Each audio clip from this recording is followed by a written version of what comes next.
ایک سوال جس نے پورے عرب کی سوچ ہلا دی، ایک نیا حکم جس نے پوری امت کا رخ بدل دیا، اور ایک سچ جو صرف ان لوگوں کو نظر آیا جو دل سے اللہ کو چاہتے تھے۔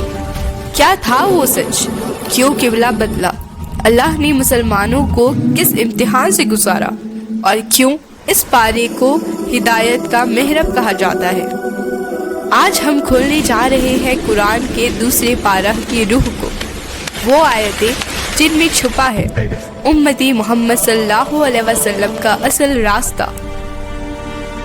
دوسرا پارہ 142 سے شروع ہوتا ہے اور 292 تک جاتا ہے۔ یہ پارہ صرف احکام کا مضمونہ نہیں، یہ ایک روحانی دستاویز ہے۔ یہاں اللہ تعالیٰ نے مسلمانوں کو پہچان، امتحان، عبادت، جہاد، انفاق، نکاح، طلاق، قانون، انصاف، سب کچھ سکھا دیا۔ یہ پارہ ان لمحوں کا گواہ ہے جب امت کا قبلہ بدلا، مسلمانوں کا سب سے بڑا امتحان ہوا، بنی اسرائیل کی سیدھی اور ٹیڑھی راہوں کو بے نقاب کیا گیا، طالوت جالوت کا واقعہ ہدایت کا نیا چیپٹر بنا، اور عبادت سے معاملات تک ہر شے کا نظام اٹھایا دیا گیا۔ مدینہ کی شام، ہوا میں ٹھنڈک، آسمان پر ایک چمک، اور اس سکوت میں ایک آواز گونجتی ہے، اللہ کا کلام۔ دوسری پارہ کی شروعاتی آیتیں جنہوں نے ایک پوری امت کا رخ بدل دیا، ظاہر کا رخ بھی اور دل کا رخ بھی۔ یہاں سے ایک نیا دور کا آغاز ہوتا ہے، اور ہم شروع کرتے ہیں پہلی آیت سے، آیت نمبر 142، جس کا ترجمہ یہ ہے، بے وقوف لوگ کہیں گے مسلمانوں کو اپنے پہلے قبلہ سے کس چیز نے پلٹ دیا۔ اس کا تفسیری روایت یہ ہے، مدینہ کا حالات کچھ یوں تھا، مسلمان پہلے بیت المقدس کی طرف رخ کر کے نماز پڑھتے تھے، پھر ایک دن نماز کے دوران وحی نازل ہوئی، اللہ کا حکم ہوا، ایک روحانی بجلی کی طرح قبلہ بدل گیا۔ لیکن منافقین، یہود اور گمراہ لوگ مسائل کھڑی کرنے لگے۔ انہوں نے کہا، یہ کیسے ہو سکتا ہے؟ عبادت کا رخ تو مضبوط ہوتا ہے، پھر یہ تبدیلی کیوں؟ اللہ نے ان لوگوں کو سفہا، بے وقوف، غلط، جاہل، بے سمجھ کہا، کیونکہ جو اللہ کے حکم کو لاجک سے ناپتا ہے وہ اللہ کو پہچان ہی نہیں سکتا۔ اس آیت میں ایک گہرا درد ہے۔ امت کو یہ سمجھایا گیا، اللہ جسے چاہے آزماتا ہے۔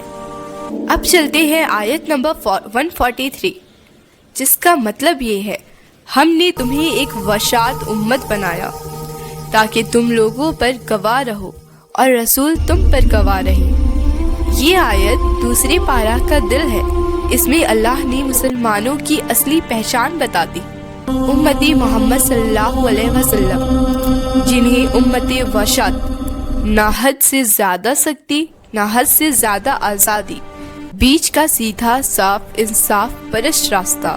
یہ قوم ہوگی ایمان والا مزاج، انصاف پر قائم، آخری دنوں میں گواہی دینے والی قوم، جس پر نبی صلی اللہ علیہ وسلم شہادت دیں گے۔ قبلہ کی تبدیلی اس بات کا ثبوت تھی کہ یہ امت اب مختار بن چکی تھی، اس کو دنیا میں رہنما بننا تھا۔ اب وہ مشہور واقعہ آئی، مسجد قبلتیں، صحابہ رکوع میں تھے، نماز چل رہی تھی، اچانک حکم ہوتا ہے، آیت 144، جس کا مطلب ہے، اے نبی صلی اللہ علیہ وسلم، ہم آپ کا آسمان کی طرف دیکھنا دیکھ رہے ہیں، ہم آپ کو ضرور اس قبلہ کی طرف پلٹائیں گے جسے آپ پسند کرتے ہیں، اب آپ اپنا رخ مسجد حرم کی طرف کر لیجئے۔ اس کا تفسیر یہ ہے کہ نبی صلی اللہ علیہ وسلم ہر روز آسمان کی طرف دیکھتے تھے، دل میں ایک تمنا، کاش قبلہ کعبہ ہو جائے۔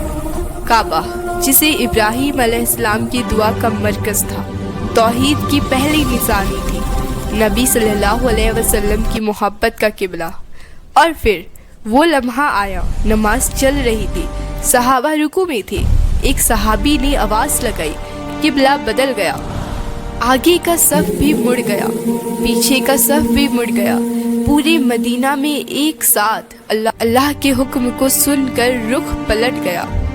یہ اطاعت کا ثبوت تھا، یہ امت کا اصل امتحان تھا۔ اب آتی ہے آیت نمبر 145، جس کا مطلب ہے اگر تم اہل کتاب کے پاس ہر نشانی بھی لے آؤ گے وہ تمہارے قبلہ کا پالن نہیں کریں گے۔ اس کا تفسیر یہ ہے کہ یہودی کو مسئلہ حق سے نہیں تھا، مسئلہ تھا لیڈرشپ چلی گئی۔ قبلہ کے بدلنے کا مطلب تھا اللہ نے بنی اسرائیل کی امامت ختم کر دی، نئی امامت نبی صلی اللہ علیہ وسلم کی امت کو دی گئی۔ قدسی معنی مدینہ کی طرف آ گئے۔ اس آیت میں اللہ بتاتے ہیں کچھ لوگ کبھی سچ کو نہیں مانیں گے، ان کا مسئلہ حق نہیں، ان کا انا ہوتا ہے۔ اب آتے ہیں آیت نمبر 146، جس کا مطلب یہ ہے اہل کتاب نبی کو پہچانتے ہیں جیسے اپنے بچوں کو پہچانتے ہیں۔ اس کا تفسیر یہ ہے کہ تفسیر ابن خاطر میں ہے، یہود کے علماء کے پاس نبی صلی اللہ علیہ وسلم کی پوری نشانیاں موجود تھی۔ آپ صلی اللہ علیہ وسلم کا شہر، آپ صلی اللہ علیہ وسلم کا خاندان، آپ صلی اللہ علیہ وسلم کی شفاعت، آپ صلی اللہ علیہ وسلم کی سنت اور آپ صلی اللہ علیہ وسلم کے وقت کا ظہور۔ لیکن انہیں مسئلہ ایمان کا نہیں، مسئلہ مقام کا تھا، پوزیشن کا تھا۔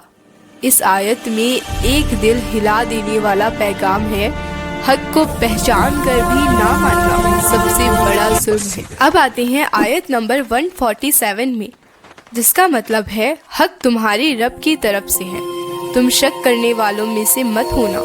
اللہ نبی کو تسلی دیتے ہیں، ان کو ہمت دیتے ہیں، یعنی لوگوں کی باتیں تمہیں بے چین نہ کریں، حق اللہ کی طرف سے ہے، تم بس سیدھے رہو۔ اب آتے ہیں آیت نمبر 148، جس میں امت کو ایک مرکز ملتا ہے۔ آیت 148 کا مطلب ہے ہر قوم کا ایک رخ ہوتا ہے جسے وہ اپناتی ہے، تم نیکیوں میں آگے بڑھنے والی بنو۔ اس کا تفسیر یہ ہے کہ اللہ کا مطلب یہ ہے قبلہ ایک ظاہری نشانی ہے، اصلی ٹیسٹ یا آزمائش۔ کیا تم نیکیوں میں سب سے آگے ہو، یعنی حسن اخلاق، صبر، صدقہ، قربانی، نماز، ایمان، تقوی۔ قبلہ بدلنے سے یہ سب ثابت ہو گیا۔ امت اللہ کے حکم پر ترنت عمل کرتی ہے۔ جب لیڈرشپ کا وقت اللہ قوم کو صاف کرتے ہیں۔ مرکز تب بنتا ہے جب لوگ دل سے جدا ہو جاتے ہیں۔ اب آتے ہیں آیت نمبر 149 سے 150۔ اس کا مطلب یہ ہے کہ اے نبی اپنا رخ مسجد حرم کی طرف کر لیجیے اور جہاں کہیں تم ہو اسی کی طرف رخ کرو۔ اس کا تفسیر یہ ہے کہ اس آیت میں حکم 3 بار ریپیٹ ہوتا ہے، کیونکہ اللہ چاہتے تھے کہ امت کے گھر، بازار، سفر، زمین، مسجد، فرنٹیئر، ہر جگہ ایک ہی مرکز ہو، ظاہر کا مرکز بھی اور دل کا بھی۔ آیت نمبر 141 سے 142، جس میں قبلہ بدلنے کی حکمت دی گئی۔ اس کا مطلب یہ ہے کہ ہم نے تمہارے اندر ایک رسول بھیجا جو تمہیں اللہ کی آیتیں پڑھ کر سناتا، تمہیں پاک کرتا، کتاب اور حکمت کی تعلیم دیتا۔ اس میں اللہ نے کہا تم مجھے یاد کرو میں تمہیں یاد کروں گا۔ اس کا تفسیر یہ ہے کہ یہ آیتیں قبلہ کے آخر میں اس لیے آئی تاکہ امت کو یاد رہے قبلہ صرف رخ نہیں، قبلہ نبی صلی اللہ علیہ وسلم کی سنت کی نشانی ہے، قبلہ اللہ اور بندے کے رشتے کی تعبیر ہے، اور پھر وہ جملہ جس نے صدیوں سے مسلمانوں کے دل روشن کیے، تم مجھے یاد کرو میں تمہیں یاد کروں گا۔ اس سے زیادہ عزت، اس سے زیادہ نزدیکی اور کیا ہو سکتی؟ آیت نمبر 143۔ مدینہ کی رات، مسجد نبوی کے میناروں سے ٹھنڈی ہوا چلتی ہے۔ ایک جوان صحابی تھکا ہوا، غزوہ کے زخم ابھی تک تازہ تھے، مگر ان کی آنکھوں میں نور ہے۔ اس محلے کے روئے ہوئے لوگوں کے بیچ اللہ کا پیغام نازل ہوتا ہے۔ یہ ہے آیت نمبر 143، جس کا مطلب ہے ایمان والوں صبر اور نماز سے مدد مانگو، بے شک اللہ صبر کرنے والوں کے ساتھ ہے۔ یہ آیت اس وقت نازل ہوئی جب غربت تھی، تکلیف تھی، یتیم تھے، زخمی تھے، ہجرت کے خیبر ابھی اترے نہیں تھے، جنگ بدر کا وغیرہ۔ اللہ نے یہاں ایک روحانی راز کھولا، صبر درد کو عزت میں بدلنے کا نام۔ صبر کا مطلب چپ رہنا نہیں، صبر کا مطلب اللہ پر اتنا یقین کرنا کہ درد بھی عبادت بن جائے۔ دوسرا، نماز آسمان سے مدد کا دروازہ۔ نماز صرف 5 وقت کا فرض نہیں، یہ ایک نوری رشتہ ہے جو تھکے ہوئے دل کو طاقت دیتا ہے، ٹوٹا ہوا انسان جڑتا ہے اور روح کو سکون دیتا ہے۔ اللہ نے کہا، میں صبر والوں کے ساتھ ہوں۔ یہ جملہ ایک مومن کی زندگی کا سب سے بڑا سہارا ہے۔ مدینے کی گلیوں میں ایک روحانی گرم ہوا، کچھ گھر رو رہے ہیں، کچھ لوگ شہادت کی خوشبو محسوس کر رہے ہیں جب اللہ کا حکم آتا ہے۔ آیت 154، اس کا مطلب جو لوگ اللہ کے راستے میں قتل کیے جائیں انہیں ڈیڈ مت کہو، یعنی مرا ہوا مت کہو، وہ زندہ ہیں لیکن تم سمجھ نہیں سکتی۔ یہ آیت شہادت کو زمینی موت سے الگ کرتی ہے۔ شہادت، زمین پر جسم گرا، عرش پر روح زندہ ہو گئی، رزق ملتا ہے، اللہ کی قربت ملتی ہے، جنت کی ہوا محسوس ہوتی ہے۔ یہ ہوتی ہے شہادت۔ ایک صحابی شہید ہوتے ہیں، آسمان سے فرشتوں کا نور اترتا ہے، وہ روح کو سلام کرتے ہیں، تو نے اپنی رب کے لیے دیا، آج تیرا رب تجھے دیتا ہے۔ اب آیتیں آتی ہیں جو زندگی کے درد اور امتحان کو ایک ڈیوائن پرسپیکٹو دیتی ہے۔ آیت 155، جس کا مطلب ہم تمہیں امتحان دیں گے، تھوڑی سی خوف سے، تھوڑی سی بھوک سے، مال کے نقصان سے، جانوں کے زخموں سے، پھلوں کے گھاٹے سے، اور صبر کرنے والوں کو خوشخبری سنا دو۔ اس آیت میں اللہ نے زندگی کا اصلی فارمولا بتا دیا، مطلب دنیا امتحان۔ امتحان کیا ہے؟ امتحان کبھی ڈر کا ہوتا ہے، کبھی بھوک کا، کبھی بزنس کا ڈاؤن ہو جاتا ہے، کبھی صحت چلی جاتی ہے، کبھی رشتے ٹوٹ جاتے ہیں، اور پھر اللہ کہتے ہیں بس صبر کرو تم کامیاب ہو جاؤ گے۔ یہ آیت مسلمانوں کے لیے مینٹل سیلڈ ہے۔ آیت 156، جس کا مطلب ہے جب ان پر کوئی مصیبت آتی ہے وہ کہتے ہیں ہم اللہ کے لیے ہیں اور اسی کی طرف لوٹ کر جانا ہے۔ یہ جملہ کوئی تسلی نہیں، یہ عقیدے کا مرکز ہے۔ ان للہ، یعنی میں اللہ کا ہوں، وَإِنَّ إِلَيْهِ رَاجِعُونَ، اور واپس بھی اسی کے پاس جاؤں گا، یعنی کھو گیا اللہ کا تھا، ملا اللہ کا دیا، چلا گیا واپس اللہ کے پاس۔ اس عقیدے کے ساتھ انسان ڈپریشن سے بچ جاتا ہے۔ آیت 157، ایسے لوگوں پر ان کے رب کی طرف سے رحمت ہے اور وہ ہی ہدایت پانے والے ہیں۔ اللہ نے صبر کرنے والوں کے لیے 3 انعام بتائے، اللہ کی طرف سے دعا، دوسری اللہ کی طرف سے اسپیشل رحمت، اور تیسری اللہ کی طرف سے سیدھا راستہ، یعنی کہ ہدایت۔ صبر صرف سختی برداشت کرنا نہیں، صبر ایک دوری سے ملنے والا نور ہے۔ اب آیتیں آتی ہے صفا اور مروہ کے بارے میں، وہ پہاڑ جہاں حضرت حذیرہ رضی اللہ تعالیٰ عنہ نے اپنے بیٹے اسماعیل علیہ السلام کے لیے پانی ڈھونڈا۔ کربلا صحرا، تیز دھوپ، پانی کی کمی، بچہ روتا ہوا، جب اللہ نے زمزم کا معجزہ عطا کیا۔ یہ ہے آیت 158، جس کا مطلب ہے صفا اور مروہ اللہ کی نشانیوں میں سے ہے۔ اس آیت میں اللہ نے 3 باتیں صاف کر دی۔ پہلی، صفا اور مروہ عبادت کی جگہ ہیں۔ یہود کے کچھ لوگ کہتے تھے یہ جاہلیت کی نشانی ہے، اللہ نے کہہ دیا یہ میری نشانی ہے۔ دوسرا، حج اور عمرہ میں سعی فرض ہے، یعنی صفا اور مروہ کے درمیان چلنا صرف روایت نہیں، ایک پاک عبادت ہے۔ تیسرا، حضرت حذیرہ رضی اللہ تعالیٰ عنہ کا عمل اب قیامت تک زندہ ہے، ایک ماں کی قربانی جو اللہ نے عبادت بنا دیا۔ یہود کے علماء کچھ واقعات چھپا لیتے تھے۔